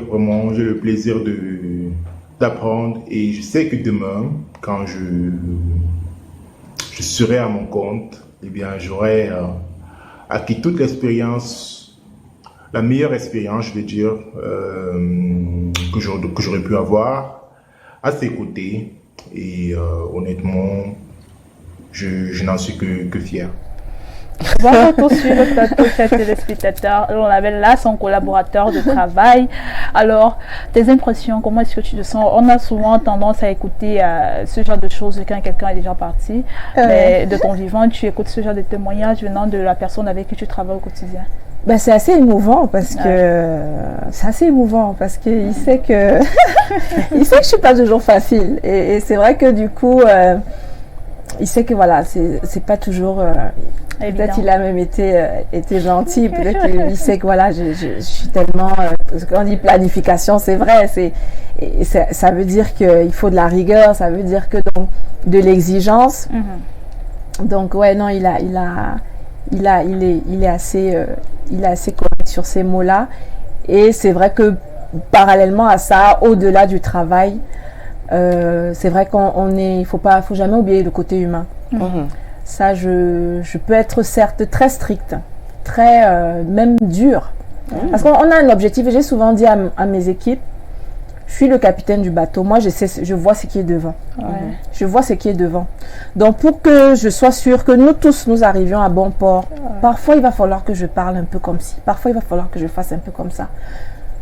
Il faudra faire confiance que c'est pour arriver à bon port. Donc je prétends pas avoir la panacée ou être parfaite ou le faire de manière parfaite, mais je le fais avec le cœur en tout cas. Et avec le souci de vouloir arriver à un objectif qui nous tient à cœur à tous. Mais il faut pas oublier l'humain, parce que je dis souvent à mes employés, on n'est pas des robots. Donc il faut tenir compte toujours effectivement de chaque être humain, et chaque personne est unique. Donc, là, il a parlé de rigueur, et c'est vrai que chaque fois qu'on évite des femmes ici, là, elle parle toujours de rigueur, de professionnalisme, et puis il a dit, elle est chef d'orchestre, c'est elle qui gère et qui dirige tout. Est-ce que ce n'est pas quelque part aussi je sais pas dire comment je peux dire, c'est quelque chose que vous êtes mis dans la tête, voilà, je suis chef d'entreprise, je suis le directeur, voilà ça va se passer comme je veux, avec cette rigueur, cette appartenance à toujours vouloir mener au bout du bateau, au bout du nez, tout ton personnel. Est-ce qu'aujourd'hui, peut-être, tu ne sens pas que ils ont un peu peur de toi? Peut-être Céline Fotso, je dis pas que tu martyrises tes employés. Est-ce que Céline Fotso aujourd'hui ne mène pas peut-être son combat en mettant peut-être tout le monde sur le droit chemin sans peut-être mettre... hein? J'espère bien qu'ils ont peur de moi. Oui, parce que là, il a même du mal à parler parce qu'il dit, il ne parle que, il dit toujours, il est impressionné parce que je crois que pour l'impressionner beaucoup plus. Oui, non, mais j'espère bien que après, comme Cheryl, on est désolé, j'espère que tu n'auras pas un problème lundi au boulot. C'est juste une émission, hein. Elle s'exprime, on s'excuse si jamais tu as un problème lundi, on s'excuse quand même, hein. Non, Madame Céline Fotso, alors on vous écoute. Non, je trouve qu'il a très bien. Non, au contraire, il a rien dit de, il a même été, comme je disais, il a été gentil, il n'a pas dit comment je le martyrise. Pas martyriser. Parce que dans le boulot, dans le travail, on est là pour un objectif. Mais encore une fois, dès lors que vous n'oubliez pas l'aspect humain, ça vous cadre par rapport à comment vous comportez par rapport à vos collaborateurs. Donc, ce ne sont pas des robots. Est-ce que vous n'avez pas peut-être des regrets sur des projets que vous n'avez pas eu à accomplir? Des regrets, non, il y a des choses que j'ai pas encore accomplies, mais j'ai pas de regrets non, ce que j'ai voulu faire, je l'ai fait, hein. Dans ce que je veux faire, je fais. Maintenant, s'il y a des choses que j'ai pas encore faites, je dirais pas encore, que j'ai bon espoir. Non, mais on sait que vous avez travaillé par exemple avec Yves Saint Laurent, vous avez collaboré Yves Saint Laurent, Michael Kors, Réminiscence, voilà, ouais, dans ces entreprises-là, pas avec le Saint Laurent en question, en personne, mais oui, donc, non, mais et quoi alors du coup? Est-ce que vous n'avez peut-être pas des regrets de dire si j'avais continué avec eux, peut-être aujourd'hui je serais à ce niveau ou bien... Non, parce que c'est comment dire, moi j'ai toujours su que j'aurais mon entreprise. Donc j'ai toujours su que j'étais de passage. J'ai jamais mis plus d'un an et demi dans une entreprise avant. Parce que quand je faisais le tour de ce que j'estimais avoir appris, je savais que j'étais toujours là de passage. En fait, je savais que j'allais pas faire une carrière dans ces entreprises-là. Donc ça n'a jamais été, même si je voulais y travailler, je savais qu'un jour, maintenant je savais pas quand, mais je savais qu'un jour j'aurais mon entreprise. Donc non, si j'avais voulu faire carrière, je pense que j'aurais fait carrière tout simplement. Est-ce que parfois vous ne recevez pas des petites revendications de vos employés, des personnes, parce que vous êtes chef d'entreprise, vous avez dans votre équipe, vous avez des hommes, parfois est-ce que vous ne recevez pas des revendications venant de dire voilà, c'est vrai tu es peut-être moi chef, mais tu es une femme, voilà, une femme ne fait pas ci, une femme ne se comporte pas comme ça. Déjà ils ne seraient plus mes employés, déjà pour commencer. Parce que quand on est dans une entreprise, on respecte sa hiérarchie. Il n'y a pas d'histoire de femme-homme. La hiérarchie n'a pas de sexe. La hiérarchie quand on a ton franc CFA tombé dans la poche, tu oublies que c'est une femme qui t'a payé. Donc non, il n'y a pas de, non, Dieu merci, non. Après peut-être que je ne crois pas en avoir croisé, parce que on est dans un domaine jeune, hein, donc la plupart quand même de mes employés ont souvent été jeunes. Je crois que j'en ai eu qu'un seul qui avait 1 an de moins que moi. Ah, d'accord. Ouais, un seul. Et donc, la plupart quand même sont assez jeunes. Donc déjà, du fait de l'âge, à défaut de respecter les femmes, on respecte au moins l'âge. Mais non, honnêtement, non, je n'ai jamais rencontré dans le cadre de mon entreprise, d'une équipe, d'un collaborateur qui aurait un souci avec le fait que je sois une femme. Parce que ce n'est pas une surprise, c'est moi-même qui fais les entretiens finaux. Bon, alors Céline, je vais te poser une question un peu indiscrète. Aujourd'hui, est-ce que Céline Fotso est mariée? Non, je ne suis pas mariée. C'est pas indiscret. Hein. Mais parce qu'on a parlé tout à l'heure dans les coulisses, on parlait du mariage qui peut-être n'est pas une fin en soi. On me disait c'est un scandale parce que chez certaines filles, on dit ce sont les mots des vieilles filles ou bien des filles qui ont été un peu... Non, le mariage, pour moi, le mariage n'a jamais été une fin en soi. Ceci étant, j'ai toujours voulu et je veux toujours... je suis un cœur à prendre, donc si jamais il y a un... Ah, d'accord. Si jamais il y a c'est une Fotso. On va revenir. Un cœur à prendre. Voilà. J'espère que le message ne va pas arriver à cet instant-là. D'accord. On revient sur cet aspect à la fin de l'émission. On va d'abord prendre la deuxième vidéo et puis on se retrouve après. C'est une Fotso, c'est un cœur à prendre. C'est ma plus ancienne amie d'ailleurs. On s'est rencontrés, on avait 6 ans. On était au centre éducatif de Bastos, à Yaoundé. Et donc après ça, Moi, je suis partie en France, on s'est séparés pendant, je crois... bref, on se retrouve, on est au collège, à Fustel de Coulanges. Et donc, on a fait donc, tout le collège, le lycée ensemble. Et ce qui nous a encore séparés, on va dire, c'est après le bac. Elle est partie à Nice, pardon, et moi, je suis allée à Paris. Et donc, il n'y avait pas vraiment tout ce qui était téléphone et tout. Donc, c'est vrai que c'était un peu compliqué de rester en contact, mais il n'empêche que elle était dans mon cœur. Donc, oui, que la communauté africaine doit toujours être dans les banlieues. Or non, c'est dit non, puisque nous-mêmes déjà, on n'aime pas aller faire la fête en banlieue. Donc, pourquoi on va faire la fête dans Paris? Et on a fait ce pari et on est arrivé. Donc, voilà, ça, c'est Céline, ça. C'est-à-dire... quand elle a un rêve, quand elle a une idée, même si on pense qu'elle ne va pas y arriver, non. Elle va se dire, elle va se donner les moyens et elle y arrive. Et c'est comme ça qu'une année, je ne sais plus si c'était en 2000, je ne sais plus très exactement, elle me dit, dans 2010 par contre, excusez-moi, elle me dit, voilà, alors je vais rentrer au Cameroun, je pense que j'ai fait le tour. Je vais rentrer au Cameroun. Alors dans ma tête, je me dis, mince, elle va aller faire quoi? Tu as trouvé du travail? Non. Je rentre comment? Non, je vais aller monter ma boîte et tout. Et puis, on était dans son salon. Elle a son ordinateur et puis elle est sur son ordinateur et puis voilà, elle écrit, c'est tout. Je me dis, elle écrit même quoi comme ça depuis? Elle me dit que laisse en train de créer ma boîte et je vais aller faire ça, je vais continuer ça au Cameroun. Je dis, hey. Je dis, parce que moi à l'époque, voilà, j'avais un peu peur de rentrer. Je veux dire, on se dit toujours, on va aller faire quoi si on n'a pas trouvé le travail? C'est dur, c'est pas comme en Europe et tout. Et elle, non. Elle avait son idée que elle va développer le Cameroun. Voilà, donc 40. J'ai dit, ok, soit. Mais bon, je ne croyais pas trop. Je me dis, mais la pauvre. Eh ben non, et elle m'a vraiment foutu une grosse claque parce que, effectivement, elle est rentrée. C'était pas facile. Elle était toujours là sur son ordinateur. Et puis, de fil en aiguille, voilà. Un jour, elle me dit, Laure, voilà, j'ai trouvé mon local. Voilà, je vais aménager. Donc, je viens, je regarde, je me dis, waouh, franchement, j'étais fière d'elle parce que elle a fait son pari et elle est arrivée. Elle était toujours dans mon cœur parce que on jouait tout le temps ensemble, les anniversaires. Donc, voilà.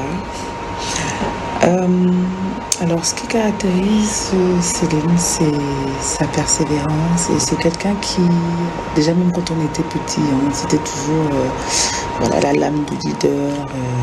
Elle va commander, elle dit qu'on joue à ça, on fait ceci, machin. Et voilà, c'est un petit bout de femme, mais qui sait se faire entendre. Et on l'entend. Donc, alors, Céline, quand on était, je pense, donc on a fait des soirées ensemble, on a organisé des soirées. Les gens n'ont pas forcément cru en nous, mais on s'est dit non, on va y aller. Dans deux petites filles, on s'est dit voilà, on va organiser des super soirées. Pourquoi toujours penser que les Noirs, c'est toujours la communauté? Et voilà. Et l'année dernière, on se retrouve à fêter les 10 ans. C'est là que je me dis, waouh, ça fait déjà 10 ans. Elle est toujours là. C'est ça, en fait. C'est que c'est pas facile, mais elle y arrive. C'est-à-dire, elle se bat, elle ne lâche pas. Ça, c'est Céline. Ça, c'est ma copine, c'est ma sœur. Et franchement, je suis vraiment fière d'elle. Vraiment, vraiment, vraiment. J'aurais pas osé. Oui, peut-être que bon, voilà. Non, j'aurais pas osé. Non. C'est-à-dire, pour moi, il fallait que ce soit carré. Et pourtant, elle, non. Elle voyait son truc. Elle s'est dit, non, je vais y arriver. Même si personne ne voit, elle voit. Et c'est ce qu'elle... Enfin, voilà. C'est ça qui compte. C'est sa vision. C'est dire que non. Car je vais y arriver. Et chapeau. Chapeau, ma sœur. Un petit bout de femme, elle sait se faire entendre. Ouais. Elle était toujours on joue ci, on joue à ça. Donc cet esprit de leader, cette belle de un petit bout de femme, leader, cette belle bel basage. Alors voilà. Céline, ce témoignage de votre amie d'enfance, c'est depuis l'âge de 6 ans que vous vous connaissez. Oui, depuis ça veut dire que ça, vous êtes parfaitement comme des jumelles, des sœurs. Ah ouais, c'est vraiment, c'est une amitié on va dire, de plus de 30 ans. Hein, donc, plus de 30 ans. Donc, non, Laure, c'est Laure, c'est ma sœur, c'est une sœur. Et comme elle disait, c'est-à-dire qu'effectivement, pourtant, on a été perdu de vue, on s'est perdu de vue. Ouais. Mais il y a des amis comme ça, il y a des personnes qui entrent dans votre vie comme ça et qui ne la quittent jamais, même si vous montez, vous descendez. Vous restez plus ou moins, c'est-à-dire en contact, mais à un moment donné, vous revenez encore, et même si vous éloignez parce que peut-être la vie fait que vous êtes dans des pays différents ou autres. Je parle pas à Laure tous les jours, par exemple. Mais donc, je disais justement à un ami, les meilleurs amis, c'est pas ceux à qui vous parlez forcément tous les jours. C'est pas ceux à qui vous racontez même votre vie tous les jours ou que vous voyez tous les jours. C'est les gens qui non seulement que vous connaissez parfois depuis l'enfance, pas toujours, mais parfois depuis l'enfance, et avec qui un coup de fil, un message, soit vous êtes là pour eux, soit ils sont là pour vous. Ouais. Et ils vous connaissent, vous êtes vous-même devant eux. C'est-à-dire que Laure, elle me connaît, je veux dire, voilà quoi, il y a pas de, quand on est amis comme ça, il y a pas de, on fait pas genre, on est, voilà, Laure m'a vu pleurer, Laure connaît ma vie, quoi. Donc, oui, tes déceptions amoureuses. On a traité on a cassé le sucre sur le dos des gars ensemble, bien sûr, par le passé. Ces gars, qui n'ont qu'à regarder. Parce que depuis 6 ans, donc forcément, on s'est raconté nos vies, on a vécu des aventures, comment dire, par monts et par vaux, bien sûr, entre l'école, l'amour, l'entrepreneuriat, le boulot, la maternité et tout. On a eu nos filles, on les a eu là à 2 mois d'inter. On était enceintes en même temps. Oh là là, l'amitié. Mais c'est qu'on a suivi ta maternité avec Mamie Mouna. D'accord. Alors, on va passer à la dernière vidéo. Et puis, c'est un membre de sa famille, sa sœur, sa cousine, voilà. Et puis, on se retrouve derrière. Céline a toujours été très bien organisée. Je me rappelle de sa chambre toujours bien rangée. Ses Barbies à la place qu'il fallait, les livres à la place qu'il fallait, les vêtements classés par type, par couleur, le lit toujours bien dressé. Tout était toujours à sa place. Et je pense que, justement, c'est ce qui lui permet aujourd'hui d'être la multicasquette qu'on connaît, parce que justement, elle arrive à avoir une organisation qui lui permet de gérer des projets multiples en simultané. Vous voyez donc le point commun, c'est sa détermination, son obstination. Céline ne lâche rien. Donc aujourd'hui, la jeune femme que vous connaissez, créatrice de Joanda, de Mamie Mouna et de plein d'autres sites en parallèle, tout vient d'elle, tout vient de sa tête. Et tout vient justement du fait qu'il n'y a rien qu'elle puisse penser, qu'elle ne puisse pas réaliser. Et ça, c'est tellement rare. C'est tellement rare. Et au-delà de ses compétences, justement, c'est une jeune femme qui encourage les autres. C'est une jeune femme qui révèle le potentiel des autres, qui voit ce que les autres ne voient pas en eux. C'est une jeune femme qui est force de motivation. C'est rester à côté d'elle, en fait, on a l'impression de pouvoir tout accomplir. Parce que aussi, au-delà des encouragements qu'elle peut prodiguer, elle est de super bons conseils. D'ailleurs, c'est comme ça que je pense, fin des années 2000, elle s'est lancée elle-même dans la création de son site internet jowandamagazine.com, parce que après moult échanges d'incompréhension avec le webmaster qui s'en occupait à l'époque, elle a décidé de prendre les choses en main. Elle n'y connaissait rien et finalement c'est elle qui a créé le site tel qu'on l'a connu à l'époque, et c'est elle qui a fait toutes les mises à jour du site tel qu'on le connaît aujourd'hui. Donc Bon retour sur le plateau. Décidément, ce sont les mêmes paroles, les mêmes choses qui reviennent. Ça voudrait dire que Céline, c'est vraiment une forme du caractère. Ce côté entrepreneur. On a vu quand même qu'elle a dit des phrases. Céline range tout par couleur et justement, c'est peut-être des signes quelque part aussi. J'avais une maman aussi. Psychotrope, c'est quoi? Non, j'avais aussi une maman. Non, ma rigueur aussi vient de, il faut le dire, de ma mère. Maman. Ma maman aussi, donc, est quelqu'un qui comment dire, qui aime que les choses soient faites. carrées et bien faites. Et ma mère m'a toujours dit, si tu fais quelque chose, fais-le bien. Ouais. Elle n'aimait pas que quand elle t'envoie faire quelque chose, là tu fais ça, c'est un genre. Elle dit que non, quand tu fais quelque chose, fais-le bien. Donc j'ai envie de dire, ouais, même si après j'ai une nature perfectionniste aussi, j'ai aussi reçu une éducation de, faut bien faire les choses, il faut les faire avec sérieux. Et puis voilà, et le caractère, je le tiens aussi d'elle aussi, elle m'a aussi permis, je peux dire quelque part, parce que je l'ai aussi vu faire. Donc quand vous avez aussi quelqu'un de caractère qui est à côté de vous aussi, qui a un exemple, qui est votre maman, ben ça vous donne aussi un exemple quelque part aussi. Donc oui, donc c'est vrai. Je me souvenais pas de ça, mais on exigeait aussi quand même que ma chambre soit bien rangée. Donc il y avait aussi de ça. Oui, mais elle a aussi parlé, c'est vrai qu'elle a parlé des regards, elle a dit voilà, tout ce qu'elle veut, elle le fait. Et tout ce qu'elle entreprend, elle l'obtient, elle le réussit toujours. Ce genre de femme là. Pourquoi vous êtes célibataire, toi, madame? C'est peut-être que je sais trop bien ce que je veux. Alors c'est quoi la question? Le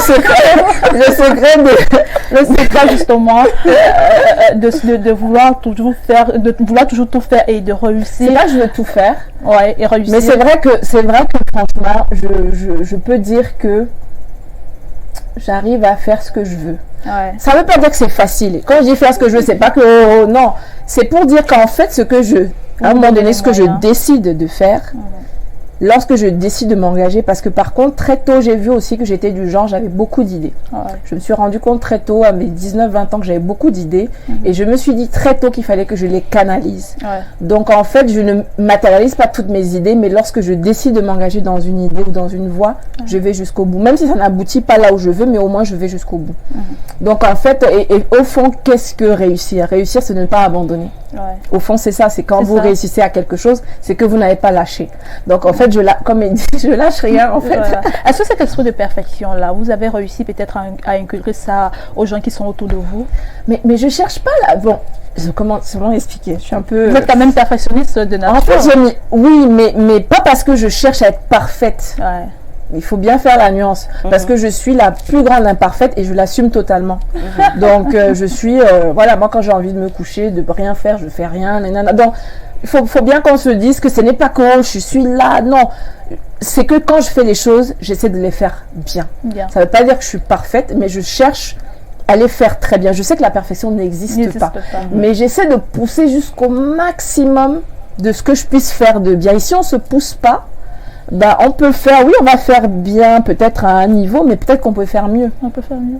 Ouais, donc après, on peut toujours faire mieux. Alors, par contre, le défaut des perfectionnistes, c'est de savoir quand arrêter à chercher à faire mieux. Alors, moi, je vais revenir sur le magazine. Je pense qu'on va passer à la dernière rubrique. Je vais revenir sur le magazine Jowanda. Jowanda, aujourd'hui, a plus de 15 millions de pages visitées à travers le monde. Alors, quel est le sentiment que vous avez aujourd'hui face à ce travail-là? Franchement, c'est vraiment même au cours des 10 ans, quand on fêtait les 10 ans, on n'avait fêté aucun anniversaire. Parce que pour moi, ça n'avait pas de sens de fêter des anniversaires. Ça ne m'intéressait pas, je trouve. J'étais pas là où je voulais, donc je me disais, ça sert quoi de fêter 1 an, 5 ans? Enfin, franchement, pour moi, personnellement, en tant qu'internelle insatisfaite, si on peut dire ça, ça ne servait à rien. Mais 10 ans quand même, je me dis, ah non, quand même 10 ans, Céline, n'exagère pas, 10 ans, c'est 10 ans. Et c'est vrai que du coup, ça comment dire, j'avoue que j'ai dû prendre un peu de recul et pour sortir un peu de mon corps et me dire, ok Céline, quand même tu as fait quelque chose. Quand même félicite-toi toi-même parce qu'à un moment donné, ce que tu as accompli, voilà, c'est-à-dire que c'est quelque chose effectivement tu n'aurais jamais peut-être imaginé. Donc il faut savoir dans la vie, il faut savoir célébrer ses propres réussites, il faut savoir célébrer ses propres accomplissements pour pouvoir se donner du courage pour la suite. Il faut savoir à un moment donné quand on a atteint quelque chose, c'est peut-être pas l'objectif final, mais il faut savoir au cours par étapes, il faut savoir reconnaître ce qu'on a accompli. Et je pense que dans l'entrepreneuriat, on est souvent un peu trop dur avec nous-mêmes. Et c'est pour ça que l'une des choses vraiment qui me satisfait récemment, c'est vraiment cette plateforme de e-learning dont Jowanda Academy qu'on a lancée en 2019. Parce parce que pour moi, c'est vraiment avec le Wonder Woman, qui est le projet de formation en e-commerce lancé l'année dernière, qui est vraiment, pour moi, ça c'est vraiment ma dernière petite satisfaction, vraiment ma pierre à l'édifice, comme je dis, de permettre aux jeunes femmes de s'autonomiser, d'avoir de l'indépendance, financière, parce que encore une fois, la société, notre pays se développera aussi grâce aux femmes. D'accord. Alors, et donc les femmes, c'est pour ça que c'est essentiel de les mettre au pas par rapport à l'entrepreneuriat. D'accord. Grâce à la réalisation, on va demander la transition pour prendre la dernière rubrique de cette émission de quiz. On sort de chaud derrière. Sur le plateau. Elle était en train de cajoler.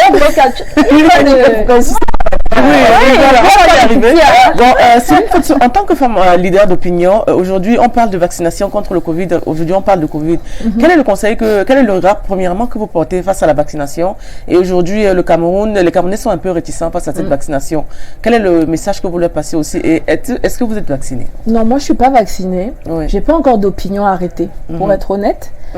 Mon opinion n'a pas encore balancé dans un sens ou l'autre qui ferait. Il se trouve que je suis pas vaccinée, c'est pas parce que je suis contre le vaccin, mais je ne suis pas encore passée du côté où je vais me vacciner. Il y a eu des moments où je me suis dit je vais pas me vacciner. Il y a eu des moments où je me suis dit je vais me vacciner. Et puis là je me dis bon, pour moi j'observe encore. J'ai rien contre le vaccin, mais pour moi à titre personnel, je n'ai pas encore été assez convaincue pour faire ce pas-là. Mais voilà, après peut-être que ça va changer, peut-être que voilà, mais pour le moment, je n'ai pas, j'ai rien contre, j'ai rien pour. Voilà. D'accord. Alors que pensez-vous du mariage? Alors, moi, franchement, j'aurais cru que je serais déjà mariée à mes 25 ans. Oh là là. Et que j'aurais peut-être 5 enfants. Oh. D'accord. Voilà. Ça, à la base, aujourd'hui, c'est ce que j'aurais cru. Parce que j'ai toujours aspiré à me marier. Ouais. Ça faisait partie des choses que je voulais dans ma vie. Que je veux, hein, c'est pas... J'ai rien contre. Pour moi... Tous les hommes, écoutez, Céline Fotsou aspire toujours au mariage. Elle aspire toujours au mariage. Donc, vous pouvez vous lancer déjà... Pour moi, elle aspire toujours au mariage. C'est-à-dire que... Mais sans que ce soit pour une obligation. Je ne le ressens pas comme une obligation. Et pour autant, ça n'a jamais été une fin en soi. D'accord. Donc, pour moi, c'est quelque chose pour moi, tu ne dois pas te marier parce que la société veut que tu te maries. C'est pas la société qui va vivre dans la maison à ta place. Donc, pour moi, tu ne dois pas te marier parce que il est déjà telle heure, etc. Non, ça doit vraiment être dans tes aspirations personnelles. D'accord. Alors, donc, pour moi, c'est pas obligatoire. Au sorti de cette émission, s'il y a, je sais pas, un mec charmant ou un homme bien qui possède peut-être toutes les qualités. Non, je vais voilà, bien sûr, c'est de toutes les qualités que vous souhaitez avoir comme mari, qui se plante là à la sortie d'un poste qui vous attend et vous demande en mariage à l'instant. Quelle sera votre réaction? Je suis pas désespérée. Quelle sera votre... C'est pas une non, je suis pas désespérée. Quelle sera votre réaction? Vous allez dire, vous n'êtes pas... Je vais être flattée. D'accord. Je vais évidemment pas prendre la demande au sérieux. J'ai une question précise. Parce qu'on se marie pas comme ça. Là, il y a quelques jours, on a célébré la journée internationale des veuves. Voilà, c'est un rite traditionnel, beaucoup plus ici en Afrique, notamment on traite souvent les femmes veuves d'une certaine manière un peu abusive. Que pensez-vous de cette journée? Encore une fois, si ce sont des actes qui permettent de mettre en lumière des injustices, parce que moi je trouve que notre société est encore très injuste avec les veuves. Mais encore une fois, c'est pour ça que les femmes doivent s'émanciper. C'est pour ça que les femmes ne doivent pas dépendre des hommes, parce que c'est aussi comme ça que une femme qui est à l'aise, on ne lui parle pas aussi n'importe comment, il faut dire la vérité. Hein. Non mais c'est vrai, une femme qui a du répondant. Hein. Quand je dis du répondant, ça dit financier. Il faut dire ce qu'il y a. Céline Fotsou a du répondant, attention. Non, mais quand le gars qui doit soyons pragmatiques. Il faut dire ce qui est. C'est-à-dire qu'à la fin de la journée, on est dans une société, et pas que le Cameroun, hein, j'ai envie de dire, en général. On traite les gens de manière différente en fonction de leur statut socio-économique. Et donc, je pense aussi que justement, les veuves sont souvent encore discriminées parce que souvent dans des situations précaires. Hein, souvent parce que mal informés, peut-être pas toujours éduqués, qui ont trop compté ou trop reposé sur leur mari. Il faut dire ce qui est. Parce que si vous n'avez pas eu à vous reposer trop sur votre mari pour manger, pour vous habiller, pour vous nourrir, etc., pour vivre, ça va quand même changer la donne lorsque malheureusement celui-ci peut-être va vous quitter.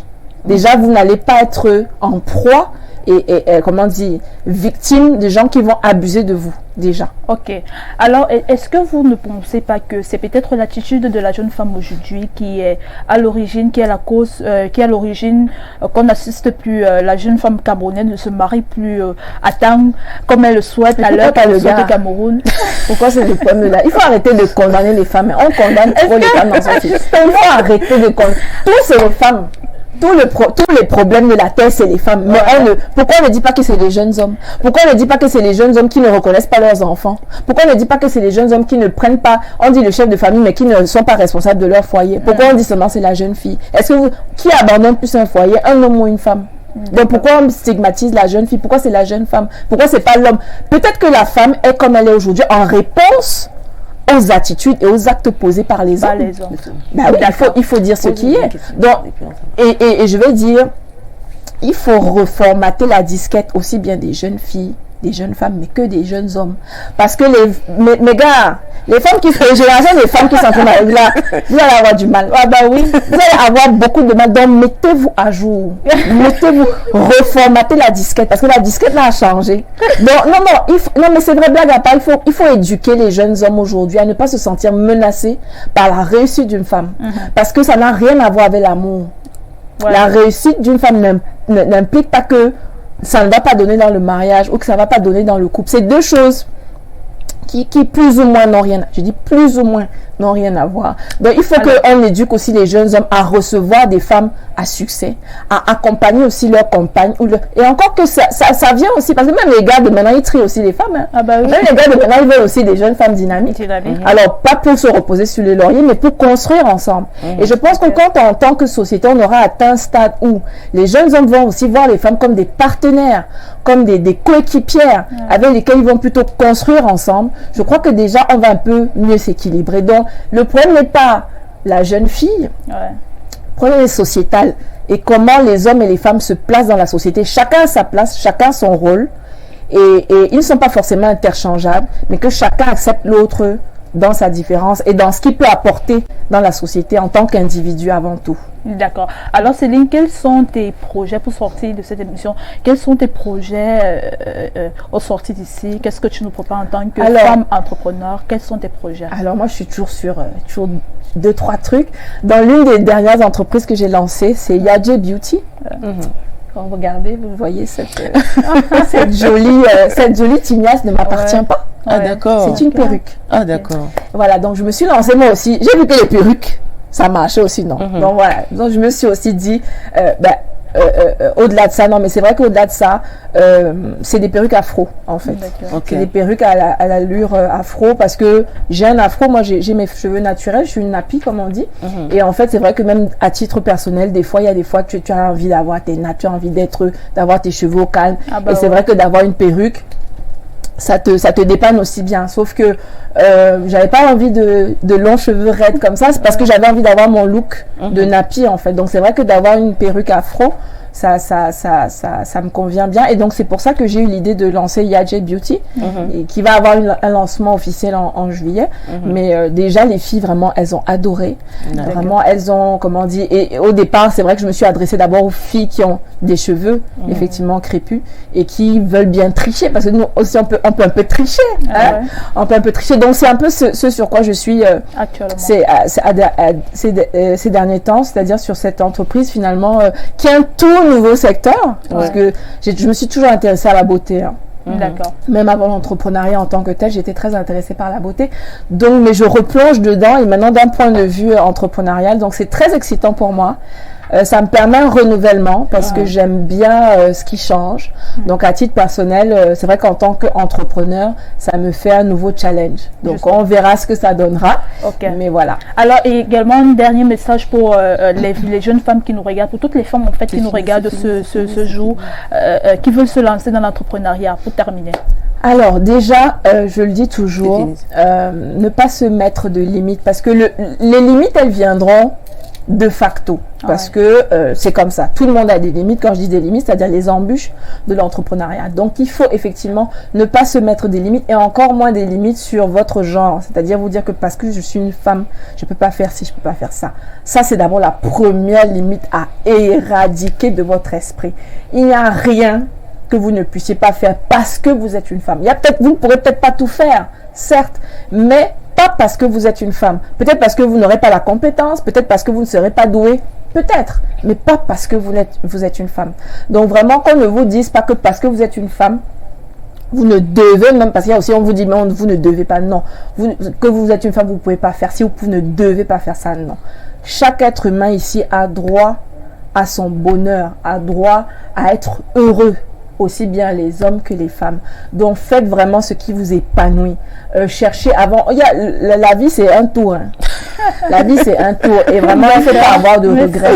Donc, il faut se lancer, il ne faut pas se mettre de limites, il faut avoir beaucoup de courage comme je l'ai dit et vraiment comment dire, ne pas vous focaliser sur l'argent parce que l'argent n'est jamais la solution. Non, l'argent n'est jamais un problème. Le manque d'argent n'est jamais un problème. De jamais se dire, j'ai pas de capital, j'ai pas d'argent. Non. Même ça là, juste avec une petite activité, ça se commence petit à petit. Il faut pas avoir peur du travail. Par contre, c'est beaucoup de travail. D'accord. Voilà. Merci d'avoir accepté notre invitation, Céline. C'est avec grand plaisir et vraiment encore bravo pour cette émission que j'espère qu'il va durer, qu'il va mettre, qu'il va mettre beaucoup nous sommes là pour ça. Qui va mettre beaucoup de talent en c'est même peut-être pas la dernière fois que tu viendras ici à notre émission. Nous arrivons au terme de l'émission. Merci à Landry, merci à Céline Fotso. Ne pas se mettre des limites, être courageux, ce sont les phrases de Céline Fotso. J'espère que vous avez pris du plaisir à l'écouter et on aura de nouvelles femmes qui viendront aussi s'épancher sur leurs activités. On espère que vous passez un bon week-end. Nous saluons toute l'équipe technique qui était derrière et qui s'est vraiment attelée à ce que l'émission soit diffusée. On salue aussi en prime time Monsieur Dieudonné Veng qui nous regarde attentivement et qui adore cette émission. J'espère que vous allez passer un bon week-end et puis on se dit à dimanche, samedi prochain parce que vous voyez les horaires ont changé et restez toujours des nôtres sur Info TV, la télévision de proximité. Info Télévision, c'est votre télé. C'est la télévision du vivre ensemble, votre chaîne de proximité. 24